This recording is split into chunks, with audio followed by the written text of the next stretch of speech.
ലഹരിയെ നിങ്ങൾ തൂഫാനാക്കി എന്ന് രമേശ് ചെന്നിത്തല ഒരു പോസ്റ്റിന് കമന്റ് ഇട്ടപ്പോൾ അത് ഭയങ്കര വൈറലായി 2 മില്യൺ വ്യൂസ് ഉണ്ടായി എന്നൊക്കെ പറഞ്ഞു. എന്തൊക്കെയോ 2 എന്താണ്ടൊക്കെ പറയുന്ന ആൾക്കാർ. അപ്പോ ഇത് കണ്ടാവർക്കും ഭയങ്കര സംഭവമാണ്. പക്ഷെ തൊട്ടപ്പുറത്ത് ഹൈക്കോടതി പറഞ്ഞു ആഭ്യന്തര വകുപ്പ് സമ്പൂർണ്ണ പരാജയമാണെന്നും.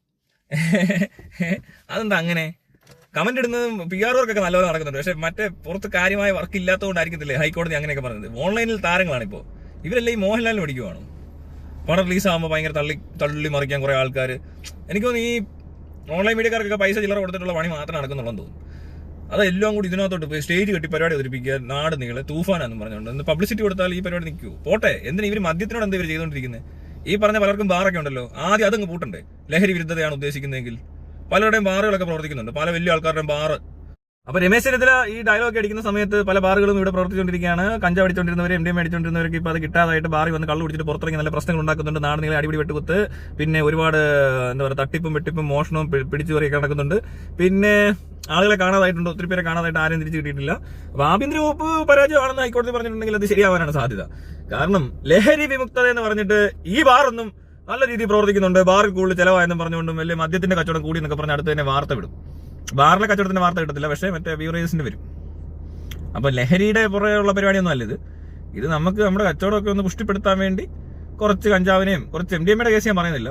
MDMA അടിക്കുന്നത് അത്ര സുഖമുള്ള പരിപാടിയല്ല. പക്ഷെ കഞ്ചാവിനെ ഇങ്ങനെ അങ്ങ് ആക്കി വെച്ചാൽ മദ്യം അത്ര സേഫ് ഒന്നും ആകത്തില്ല. മദ്യത്തിനെ അങ്ങ് വെള്ള പൂശാന്നും വിചാരിക്കണ്ട. മദ്യപാനം ആരോഗ്യത്തിന് ഹാനികരവും കുടുംബത്തിന് ഹാനികരവും സമൂഹത്തിന് വിപത്തുമായ ഈ മദ്യം കുടിക്കാതിരുന്നാൽ, സിഗരറ്റ് വലിക്കാതിരുന്നാൽ നിങ്ങൾക്ക് കൊള്ളാം. ഇതൊന്ന് നിർത്താവോ എല്ലാവരോടൊന്ന്. ഈ മൈരന്മാരുടെ ആ കടിയൊന്ന് മാറ്റിക്കൊടുക്കും. ഇത് കുടിക്കാവുന്നിരിക്കാവോ?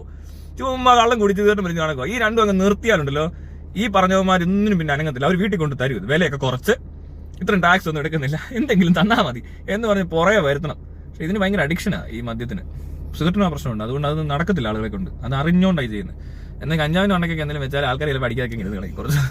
അങ്ങനെ നിർബന്ധമൊന്നും കാണത്തില്ല. പക്ഷെ ഇത് അങ്ങനെയല്ല. ഫിസിക്കൽ ആൻഡ് മെന്റൽ അഡിക്ഷൻ ഉള്ളൊരു അബ്യൂസ് അല്ല, എന്താ സബ്സ്റ്റൻസ് ആണ് ഈ ആൽക്കഹോൾ. ആൽക്കഹോളിക് ആയിട്ടുള്ള ആൾക്കാരെ കണ്ടിട്ടില്ലേ? കൈയും കാലൊക്കെ വരയ്ക്കും, അവരെ ഗുർന്ന് വരയ്ക്കും, അടിച്ചില്ലേ വരയ്ക്കും. കഞ്ചാവ് അടിക്കുന്നവർ ആരെങ്കിലും വരയ്ക്കുന്ന കണ്ടുണ്ടോ? ഇല്ല.